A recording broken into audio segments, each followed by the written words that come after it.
నమస్తే, welcome to Leo news. హిందువుల ఆరాధ్య దైవం కలియుగ వెంకటేశ్వర స్వామి లడ్డు ప్రసాదం కల్తీకి గురైంది అంటూ నిన్న చంద్రబాబు గారు కొన్ని సంచలన వ్యాఖ్యలైతే చేశారు. ఆ లడ్డు తయారీలో జంతువుల నూనెను కలిపారు అంటూ ఆయన కొన్ని మాటలైతే చెప్పడం జరిగింది. మరి జగన్మోహన్ రెడ్డి హయాంలో మరి ఎన్నో అక్రమాలు, అన్యాయాలు చూసాం. అలాగే తిరుపతిలో దర్శనం పేరుతో డబ్బులు దండుకోవడం కావచ్చు, టీడీఆర్ బాండ్ల విషయంలో కావచ్చు, అలాగే ట్రస్టుల విషయంలో జరిసిన అక్రమాలన్నీ కూడా తెలుసు. కానీ మరి లడ్డూ విషయంలో కూడా ఇంత అవినీతి చేస్తారు అని చెప్పి ఎవ్వరూ కూడా ఊహించని పరిస్థితి. మరి సాక్షాత్తు మరి ఆ దైవాన్నే అవమానించినట్టుగా ఉంది ఈ పరిస్థితి అని చెప్పి ఆంధ్రప్రదేశ్ ప్రజల నుండి కూడా అభిప్రాయం అయితే వ్యక్తమవుతూ ఉంది. మరి జగన్మోహన్ రెడ్డి హయాంలో తిరుపతిలో జరిగిన అవినీతి అక్రమాల గురించి, అలాగే లడ్డు కల్తీ గురించి మరిన్ని విషయాలు తెలుసుకుందాం. మనతో పాటు ఉన్నారు సీనియర్ పొలిటికల్ అనలిస్ట్ ప్రసాద్ కానమల్లి గారు. నమస్కారం సార్. తిరుపతి లడ్డు అంటే ఒక్క ఆంధ్రప్రదేశ్ కాదు, తెలంగాణ కాదు, ప్రపంచవ్యాప్తంగా కూడా ఆయన చాలా ఫేమస్ టెంపుల్. అలాగే ఆ లడ్డు అంటే కూడా చాలామందికి ఇష్టం ఉంటుంది. కానీ చెప్పుకుంటూనే ఉన్నాము అసలు లడ్డూలో నాణ్యత తగ్గిపోయింది అని అనుకుంటూ ఉన్నాం. కానీ కమిషన్ల కోసం కక్కుర్తిబడి కావచ్చు, డబ్బులు మిగిల్చుకోవడానికి ఇలా చేస్తున్నారులే అనుకున్నారు. కానీ జంతువుల నూనె కలిపారు అంటే మాత్రం అది అసలు చాలా బాధించదగ్గ విషయం. చాలామందిని ఆ విషయం బాధించింది, ఆశ్చర్యానికి కూడా గురి చేసింది. అసలు కల్తీకి ఏది అనర్హం కాదు అన్నట్టు అసలు లడ్డూను కూడా కల్తీ చేయడాన్ని ఎలా చూడొచ్చు అంటారు? మీరేం చెప్తారు? ఒకటమ్మా, నిన్న పెద్ద ఆయన గౌరవనీయులు రాష్ట్ర ముఖ్యమంత్రి నారా చంద్రబాబు నాయుడు గారి స్టేట్మెంట్ చూసిన కాడి నుంచి నాకు రాత్రి నిద్ర కూడా పట్టల, ఒళ్ళు జలధరించింది. ఎందుకంటే చాలామంది ఈవెన్ మా కులదైవం కూడా ఆయనే. ఇప్పుడు బాబు గారు చెబుతూ ఉంటారు మా కులదైవం వెంకటేశ్వరం అని, మా కులదైవం కూడా ఆయనే. సో పుట్టినప్పటి నుంచి పుట్టినెంటుకలు తీసి కాడి నుంచి ప్రతి ఏటా వెళ్ళడం, దర్శనం చేసుకోవడం, ఇలాగ ప్రతి అకేషన్కి కూడా ఆయన్ని ఇంట్లో ప్రతిరోజు పూజ చేస్తాం. అలాగే అటువంటిది ఆ లడ్డు అంటే పరమ ప్రీతి ప్రతి ఒక్కరికి. సో అలాగే లడ్డు ప్రసాదాన్ని మహాప్రసాదంగా మనం స్వీకరిస్తూ ఉంటాం. అటువంటి ప్రసాదంలో కూడా ఇటువంటి చర్యలకు పాల్పడ్డారు, ఇటువంటి సంఘటన జరిగిందని వింటుంటే అసలు వీళ్ళకి అసలు దేవుడంటే భయం లేదు, దేవుడంటే భక్తి లేదు. సో కేవలం వాళ్ళ మనుషుల్ని, వాళ్ళ వర్గానికి సంబంధించిన వాళ్ళని, అది కరుణాకర్ రెడ్డి అయినా లేకపోతే సుబ్బారెడ్డి గారు అయినా సరే, కేవలం వాళ్ళ యొక్క స్వార్థ రాజకీయాలకి, వాళ్ళ స్వప్రయోజనాలకి ఆ తిరుమల కొండను వాడుకున్నట్టుగా అనిపిస్తుందమ్మా. మీరు చూసుంటే మీరు చెప్పినట్టుగా, ఇందాక చెప్పినట్టుగా లడ్డులో పూర్తిగా నాణ్యత తగ్గడం ఒక ఎత్తు, మరి ఈ విధంగా కలపడం అనేది ఇది పరమ దుర్మార్గం. ఇది అసలు ఎవరు కూడా దీన్ని సమర్థించే విషయం కాదు. రెండోది ఇదని కాదు, అసలు తిరుమల కొండపైకి వచ్చే ప్రతి ఒక్క ఆహార దినుసులు, అంటే ఇప్పుడు లడ్డులో ఉపయోగించే బాదం పప్పు కానీ, జీడిపప్పు కానీ, కిస్మిస్లు కానీ, యాలకులు కానీ, ఏదైనా సరే, సో మిగతా పొంగల్లో వాడే మిరియాలు కానీ, ఏదైనా సరే తిరుమల తిరుపతి దేవస్థానానికి సంబంధించిన ఏ వస్తువైనా సరే, అవి ఆయిల్స్ అయినా, నెయ్యి అయినా, పప్పు దినుసులైనా, ఏదైనా సరే కూడా ప్రతి దాంట్లో కూడా వీళ్ళు కాసులకు కక్కుర్తిపడి, కమిషన్లకు కక్కుర్తిపడి, ఆ వెండర్స్ని సింహభాగం వాళ్ళ దగ్గర నుంచి వీళ్ళు కమిషనర్గా దండుకోవడం, దోచుకోవడం, దాచుకోవడం వల్లనే ఇటువంటి పరిణామాలు సంభవించాయని, ఇటువంటి పనులు చేయడానికి వాళ్ళు వెండర్స్ ఎవరైతే సప్లైదారులు ఉన్నారో వాళ్ళు కూడా ఇటువంటి దుశ్చర్యలకు పాల్పడ్డారని ప్రతి ఒక్కళ్ళు చెబుతున్నారు. ఇది చాలా రోజులుగానే మౌత్ టు మౌత్ పబ్లిసిటీ జరుగుతూ ఉంది. ఇది ప్రతి వాళ్ళు కూడా అంటున్నారు. సో మీరు చూసుంటారు, ఈ గత 5 ఏళ్లలో మహానుభావుడు ఎన్టీ రామారావు గారు ఏదైతే ఆ ఫ్రీ అన్నదానం పథకం పెట్టారో, సో చాలాసార్లు నేను తిరుమలకి వెళ్ళినప్పుడు నేను కూడా అక్కడ భుజించడం జరిగింది. చక్కటి భోజనం, చక్కటి వెజిటేరియన్ భోజనం, చక్కటి సహకార భోజనం. అటువంటిది ఎంతోమంది ఉడకని బియ్యము, నాణ్యత తక్కువ ఉన్న బియ్యము, అసలు కూరలు బాగాలేదు అని ఎంతోమంది భక్తులు వాళ్ళ వేదనని, వాళ్ళ ఆవేదనని వ్యక్తపరచడం కూడా చూసాం. అంటే భోజనం పెట్టే భోజనంలో కూడా క్వాలిటీ తగ్గిపోయింది. అంటే ఏ విధంగా వీళ్ళు అవినీతికి పాల్పడ్డారు, ఏ విధంగా ఈ పప్పు దినుసుల్లో కానీ, ఈ బియ్యాలు కానీ, పప్పులు ఉప్పుల్లో కూడా, సో ఏ విధంగా వీళ్ళ దిగజారి కమిషన్లు కొడితే, ఇప్పుడు అంతే కదా, ఇప్పుడు కమిషను సప్లై చేసేవాడిని ఒకటి మనం గట్టిగా గదమాయించి ఇది భగవంతుడికి సంబంధించింది, ఎట్టి పరిస్థితుల్లోనూ క్వాలిటీ లో కాంప్రమైజ్ అవ్వకూడదు. శ్రేష్టమైన మంచి క్వాలిటీతో ఉన్నది వస్తువులు సప్లై చేయని చెప్పి హుకుం జారీ చేస్తే డెఫినెట్గా చేస్తాడు. అలాగే స్టేజ్ బై స్టేజ్ ఏ వస్తువు కొండపైకి వచ్చినా సరే, ఏ వస్తువు అక్కడ ఆహార పదార్థాలు తయారు చేసి వంటశాలకు వచ్చినా కూడా ప్రతిదీ కూడా మనం ఏది రిసీవ్ చేసుకున్నామో ఆ ప్రతి వస్తువును కూడా ఆ క్వాలిటీ చెక్కి, ఆ క్వాలిటీ కంట్రోల్ చేసి ఆ యొక్క ఫుడ్ ల్యాబ్లో ప్రతిదాన్ని కూడా చేసుకుని మనం ఆ వచ్చిన ట్రక్కునో, వచ్చిన పాలనో, వచ్చిన వెన్ననో, లేకపోతే వచ్చిన నెయ్యినో ఆ విధంగా చర్యలు తీసుకుని ఉంటే ఈరోజు నీ పరిస్థితి వచ్చేది కాదు. అంటే కేవలం ఒక సప్లైదారుడు ఇటువంటి చర్యలకు పాల్పడేటువంటి 2 కారణాలు ఉంటాయి. ఒకటి వీళ్ళ అలక్ష్యం, 2 వీళ్ళ మితిమీరిన ఈ యొక్క లంచగొండితనం. సో వాడిని విపరీతమైన లంచాలు, లేకపోతే వాడికి వచ్చే ప్రాఫిటే మొత్తం వీళ్ళు లంచ రూపంలో అడుగుతుంటే ఇంక వాడేం చేస్తాడు? సో డెఫినెట్గా క్వాలిటీలో కాంప్రమైజ్ అవుతాడు. సో ఆ విధంగానే జరిగి ఉండాలి. లేకపోతే నువ్వు కానివరా బాబు, ఇప్పుడు మనం కిలో మంచి క్వాలిటీ నెయ్యి చూశారు కదా, ఆవు నెయ్యి కొనాలంటే ఎంత ఉంది మార్కెట్లో?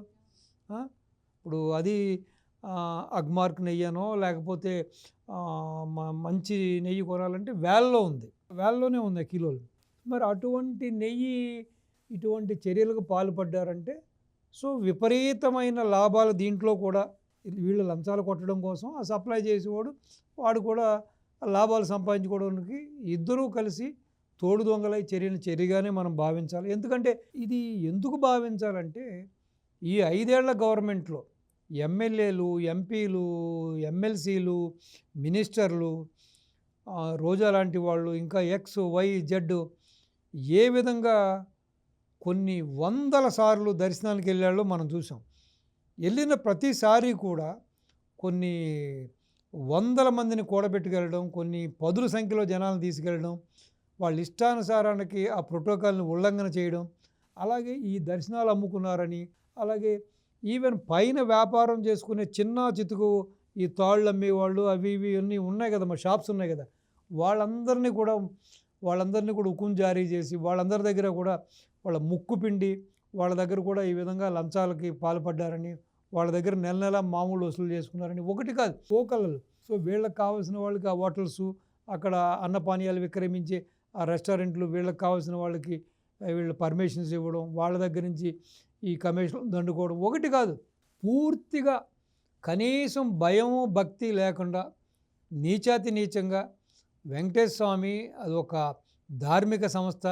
అది ఎంతోమంది హిందువులు ప్రపంచవ్యాప్తంగా, దేశవ్యాప్తంగా, రాష్ట్ర వ్యాప్తంగా ఉన్న భక్తులకి మనోభావాలకు సంబంధించిన ఒక ప్రతీక అనే కనీస ధర్మం లేకుండా ఏ విధంగా ప్రవర్తించారు. అదేవిధంగా బోర్డు, ఆ యొక్క బోర్డును కూడా ఒక జంబో బోర్డు లాగా, ఒక పెద్ద ఎయిర్ బస్సులా ఒకలాగా ఎంతమందికి విస్తరించారో చూసాం కదా.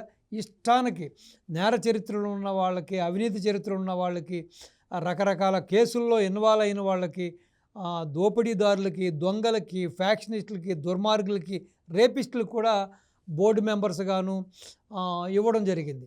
ఇప్పుడు ఈ రోజున బయటకు వచ్చి కరుణాకర్ రెడ్డి నీతి వాక్యాలు చెబుతున్నాడు. ఇదే కరుణాకర్ రెడ్డిని గుండె మీద చేసుకుని చెప్పానండి. ఇదే కరుణాకర్ రెడ్డి ఆ యొక్క తను ఒక దారి తప్పి ఒక సూడో నక్సలిజం బాటలో ప్రయాణించే టైంలో వెంకటేశ్వర స్వామి యొక్క పటాన్ని, బొమ్మని పట్టుకుని, స్వామి క్షమించాలి నన్ను, చెప్పుతో కొట్టిన ఉదాంతం ఉంది నడి రోడ్లో. పోలీసులు బరబరబర లాక్కెళ్ళి మక్కిలు ఎరగదీసుకుపోయి ఇతను కొట్టిన ఉదంతాలు కూడా ఉన్నాయి. ఇతను నీతి గురించి, ఇతను తిరుమల పవిత్రత గురించి మాట్లాడతాడు. ఇతను ఏ విధంగా దోపిడీకి పడ్డాడో తుడా భూముల్లో కానీ, ఆ యొక్క తిరుపతిలో కానీ, టీడీఆర్ బాండ్ల విషయంలో కానీ, కొత్తగా కట్టే బిల్డింగ్ విషయంలో కానీ, కొత్తగా దేవాలయాలు కట్టే విషయాల్లో కానీ, తన అస్మదీయులకి తనకు కావాల్సిన వర్క్స్ ఇచ్చుకుని ఏ విధంగా దండుకున్నాడు. అవసరం ఉన్నా లేకపోయినా కొండపైన కిచెన్ ఎక్విప్మెంట్ విషయంలో కానీ, వేరే ఈ పాత్రల కొనుగోలులో కానీ, వేరే డెవలప్మెంట్ విషయంలో కానీ అవసరం ఉన్నా లేకున్నా రోడ్లు వేయడానికి, లేకపోతే బిల్డింగులు కట్టడానికి, ఆ నివాస సముదాయాలు కట్టడానికి, ప్రతి దాంట్లో కూడా ఇతని కొడుకు ఏ విధంగా దంచుకున్నారు, ఏ విధంగా దండుకున్నారు, దాచుకున్నారు అన్నది ఆ భగవంతుడికి తెలుసు. ఎందుకంటే ఈవెన్ పరమ దుర్మార్గుడికి కూడా, పరమ దుష్టుడికి కూడా, పరమ నీచుడికి కూడా వాడి గ్రహరాశులు బాగున్నప్పుడు భగవంతుడు కూడా ఏమీ చేయలేడంట. ఎప్పుడైతే ఈ వీక్ అవుతాయో అప్పుడు దానికి తగ్గ ఫలితం డెఫినెట్గా వస్తుంది. ఇదే నిండు అసెంబ్లీలో వెంకటేశ్వర స్వామిని నానా దుర్భాషలాడి, ఏంటి వెంకటేశ్వర స్వామి గొప్ప, వెంకటేశ్వర స్వామికి 7 కొండలు ఆయనే అని ఎవడు రాసి ఇచ్చాడు, దీనికి ఏమైనా డాక్యుమెంట్స్ ఉన్నాయా, పత్రాలు ఉన్నాయా, చూపించండి ఆధారాలని చెప్పి నానా అవాకులు చవాకులు పేలినప్పుడు కూడా చంద్రబాబు నాయుడు గారు ప్రతిపక్షంలో ఉండి రాజశేఖర రెడ్డికి ఒక మాట చెప్పారు. రాజశేఖర రెడ్డి, నువ్వు లైన్ క్రాస్ చేసి మాడుతున్నావు, భగవంతుడినే హేళన చేస్తున్నాడు, బీ కేర్ఫుల్ అని కూడా చెప్పడం జరిగింది. అన్న మరునాడో 3వ రోజునో పావురాలగుట్టలో పీసు అయిపోయాడు ఆ మహానుభావుడు. సో అలా విధంగా ఈ రోజున సుబ్బారెడ్డి చెబుతాడు, నువ్వు ఇలా మాట్లాడుతున్నావు, అలా మాట్లాడి దుర్మార్గం అని కూడా కాదండి. వైవి సుబ్బారెడ్డి చైర్మన్గా చేశారు కదా, ఆయన కూడా సవాల్ విసురుతున్నాడు. దమ్ముంటే ప్రమాణం చేద్దు గారండి చంద్రబాబు గారు అని చెప్పి. అండ్ తన రాజకీయ స్వార్థ ప్రయోజనాల కోసం ఇలా తిరుమలను అడ్డం పెట్టుకొని మాట్లాడుతున్నారు. అంటే జగన్మోహన్ రెడ్డి ప్రభుత్వాన్ని దాడి చేసేందుకే ఈ విధంగా, అంటే రాజకీయ దురుద్దేశంతో ఇదంతా చంద్రబాబు చేస్తున్నాడు అంటే సవాల్ విసురుతున్నాడు. అమ్మ, ఒకటి వీళ్ళు ఇటువంటి తప్పులు చేశారు, తప్పులు కోకొలలు చేశారు కాబట్టి రాష్ట్రానికి, రాష్ట్ర ప్రజలకి ఇలా ద్రోహాలు చేశారు కాబట్టి ఇక్కడని కాదు కదా. అశోక్ గజపతి రాజు గారు వాళ్ళు ఎన్నో వేల ఎకరాల దానం చేసి ఆ దేవాలయాలకి అట్లకి చేస్తే ఆయన చైర్మన్గా తీసేయడం కోసం అన్నవరం దేవాలయానికి చూశారు కదా, ఎన్ని ఇబ్బందులు పెట్టారు ఆయన్ని ఎన్ని కేసులు పెట్టారు. ఆ ట్రస్ట్ నుంచి బయటకు పంపించడానికి ఎవరైతే అన్న రెండో భార్య కూతురుని తీసుకొచ్చి ఎన్ని నాటకాలు వేశారు, ఎన్ని కేసులు పెట్టారు చూసాం కదా. సో దేవుడు భూములు ఎన్నో అన్యాగ్రతం అయిపోయినాయి వీళ్ళ ప్రభుత్వంలో, ఎన్నో దేవుడు ఆస్తులు సొమ్ములు అన్నీ కొట్టేసేసారు. సో వీటిలన్నిటి ఫలితమే వాళ్ళకి ఆ 11 స్థానాలు ఇచ్చాడు భగవంతుడు. సో అయినా సరే ఇప్పటికీ కూడా వీళ్ళకి జ్ఞానం రాకుండా ఈ విధంగా ప్రమాణం స్వీకారం చేస్తాను కదా, నువ్వు ప్రమాణం చెయ్యి అని చెబుతున్నానంటే, ఒకటి మాత్రం బాబు గారి యొక్క వ్యక్తిత్వం తెలిసిన వ్యక్తిగా, బాబు గారి గత 40 ఏళ్ళుగా ఆయన్ని ఫాలో అవుతున్న వ్యక్తిగా నేను చెప్పేది ఒకటేనమ్మా, బాబు గారి యొక్క మనస్తత్వం ప్రకారం అన్లెస్ అంటిల్ ఒక కాంక్రీట్ ఇన్ఫర్మేషన్ కానీ, ఒక పూర్తి సమాచారం కానీ ఆయన చేతిలో లేకుండా ఆయన వీళ్ళలాగా అవాకులు చవాకులు మాట్లాడే వ్యక్తి కాదు, మాట్లాడరు కూడా. సో ఏది ఏమైనా ఈ చర్యని మాత్రం ప్రతి ఒక్కళ్ళు కూడా ఖండించాలి. ఇది పరమ దుర్మార్గం. ఈ విధంగా ఆల్రెడీ చాలామంది ప్రజల జీవితాలతో ఆటలాడుకుంటున్నారు ఇలా కల్తీ ఆయిల్స్, కల్తీ నెయ్యిలతోటి. ఇది ఇప్పుడు కాదు, 1982-83లో కూడా ఒక రాజేంద్ర మిట్ల్ అనేవాడు వాడు కంపెనీ ద్వారా వాడు ఒక వనస్పతి అమ్మేవాడు, ఇది డాల్డా అమ్మేవాడు. వాడు ఆ రోజునే ఈ బఫెలో కొవ్వు అంటే ఏదైతే ఈ యొక్క మన కళేబరాల నుంచి సేకరించిన ఈ ఆయిల్ ఉంటుందో, సో దీన్ని కలిపేసి అమ్మేస్తే పట్టుకోవడం జరిగింది, కేసు పెట్టడం జరిగింది. అది 31 సంవత్సరాల తర్వాత అతను కన్విక్ట్ అయ్యాడు. 82-83లో తప్పు చేస్తే 2014లో అతనికి శిక్ష పడింది, అతని బ్రదర్స్కి. సో అప్పటికే ఆ కేసులో ఇన్వాల్వ్ అయిన 11 మంది గతించడం కూడా జరిగింది. సో వివిధ కారణాలతో చనిపోవడం జరిగింది. సో ఈ రోజున సొసైటీలో ప్రజలు క్యాన్సర్ అనేది, ఇప్పుడు బీపీ షుగర్ అనేది సర్వసాధారణం అయిపోయింది, క్యాన్సర్ కూడా ఎక్కువైపోయింది. దీనికి ప్రధాన కారణం ఈ కల్తీ ఈ కల్తీ నెయ్యిలు, కల్తీ ఆయిల్సే. సో ఇది పరమ దుర్మార్గం. అది దేవుడు దగ్గర దేవుడు ప్రసాదాన్ని ఎంతోమంది భక్తుల మనోభావాలకి సంబంధించి అతి సున్నితమైన ఈ విషయంలో కూడా వీళ్ళు ఇటువంటి చర్యలకు పాల్పడ్డారంటే ఎంతటి నీచులో, ఎంతటి నికృష్టులో, ఎంతటి దరిద్రులో మనకు అర్థమవుతుంది. రెండోది, మరి ఆ కర్ణాటకకు సంబంధించిన నెయ్యి సప్లయర్ని, తమిళనాడుకి సంబంధించిన నెయ్యి సప్లయర్ని మరి ఎందుకు ఆపారు? క్వాలిటీ నెయ్యి ఇవ్వట్లేదు, నెయ్యిలో కల్తీ జరుగుతుందనే ఆరోపణలతో ఆపడం జరిగింది. మరి దానికి దీనికి లింక్ అవ్వట్లేదా? దానికి దీనికి సింక్ అవ్వట్లేదా? సో చెయ్యబట్టే కదా ఆపారు, చేయకుండా ఎందుకు ఆపారు? సంవత్సరాల తరబడి చేస్తున్న వాడిని ఎందుకు ఆపారు? సో ఏదేమైనా ఈ జగన్మోహన్ రెడ్డి మనుషులు ఎంత నీచానికైనా వీళ్ళు దిగజారిపోతారు. సో ఇటువంటి మనుషులు ఈ యొక్క రాష్ట్రంలో ఉన్నంతసేపు ఈ రాష్ట్ర ప్రజల్లో కొంత పర్సంటేజ్, వాళ్ళు చెప్పినట్టుగా 40% వాళ్ళ వెంట నడవడం, వాళ్ళని నమ్మడం, ఇది నిజంగానే శోచనీయం. వీళ్ళు దేవుడు అంటే భయం లేదు, దేవుడు ప్రసాదం అంటే భయం లేదు. సో ఈ విధమైన చర్యలకు పాల్పడడం అనేది పరమ దుర్మార్గం. ఏదేమైనా సరే రాష్ట్ర ముఖ్యమంత్రిని గౌరవనీయులు చంద్రబాబు నాయుడు గారిని మీరు ఓకే పత్రికా ప్రకటన చేశారు, ఓకే, దీన్ని సమగ్రంగా విచారించి దీని వెనకాల ఉన్న పాత్రదారులు సూత్రధారులు ఎవరిలో చూసి వాళ్ళని కఠినాతి కఠినంగా శిక్షించాలని, అలాగే కూడా రాష్ట్ర వ్యాప్తంగా ఈ గత 5 ఏళ్లుగా మిగతా టెంపుల్స్లో కూడా ఈ విధంగా నెయ్యి సప్లైదారునో లేకపోతే వేరే ఈ ఆహార దినుల సప్లైదారులు కూడా ఏ విధంగా చేశారు, ఎటువంటి అక్రమాలకు పాల్పడ్డారు, సో ఎంతమంది భక్తుల మనోభావాలను దెబ్బకొట్టారు, ఎంతమంది భక్తుల ఆరోగ్యాలను పాడు చేశారు, సో ఇవన్నీ కూడా సమగ్ర విచారణ చేసి వీళ్ళందరినీ కూడా కఠినాతి కఠినంగా శిక్షించాలి. సో ఇది నిజంగానే క్షమించాలనే నేరం అమ్మా. దీన్ని ఎవ్వరూ కూడా సమర్థించకూడదు, ముక్త కంఠంతో కూడా అందరూ సమర్థించాలి. సో బహుశా జగన్మోహన్ రెడ్డికి ఆ హిందువుల మీద హిందూ దేవుళ్ళ మీద ఉన్న కక్షకు ఇది కూడా కారణం అయి ఉండొచ్చు. ఏదో విధంగా వెంకటేశ్వర స్వామిని భ్రష్టు పట్టించాలని అన్య మతస్థులను తీసుకొచ్చి అక్కడ ఉద్యోగాలు ఇవ్వడం, అన్య మతస్థుల్ని పైకి కొండపైకి పిలిపించి వాళ్ళ చేత అన్యమత ప్రచారం చేయడం, కరపత్రాలు పంచిపెడతాం, ఎన్నో సందర్భాలుగా ఎన్నో చూసాం మనం. సో బహుశా ఇవన్నీ కూడా పార్ట్ ఆఫ్ ద గేమ్. ఏ విధంగా అయినా సరే ఆ యొక్క వెంకటేశ్వర స్వామి యొక్క ఆ కీర్తిని ఖ్యాతిని దెబ్బకొట్టి హిందువుల మనోభావాలను దెబ్బ కొట్టడం కోసం కంకణం కట్టుకుండగానే అనిపిస్తుంది. ఏదేమైనా తొందరలో వీళ్ళందరూ ఈ రాష్ట్ర ప్రభుత్వాలు లేకపోతే ఈ కోర్టులు ఈ న్యాయస్థానాలు వీళ్ళు చేసే లాలూచీ వలన, వీళ్ళు చేసే లాబింగ్ వలన, వీళ్ళు చేసే సిస్టమ్ మేనేజ్మెంట్ వలన కూడా ఆ తీర్పులు రావడానికి లేట్ అయినా కూడా ఆ పైనున్న విధాత చూస్తూనే ఉంటాడు డెఫినెట్గా. ఆ విధాత వీళ్ళెవ్వరినీ వదలడు. వీళ్ళందరికీ కూడా ఆ విధాతకి ఎలా శిక్ష వేయాలో ఆయనకి బాగా తెలుసు. టైం వచ్చినప్పుడు సందర్భం వచ్చినప్పుడు వీళ్ళందరూ కూడా అవుతారు. ఫైనెస్ట్ ఎగ్జాంపుల్ ధర్మారెడ్డి రాజశేఖర రెడ్డి టైంలో ఉండగా చేసిన తప్పులు, చేసిన దోపిడీ.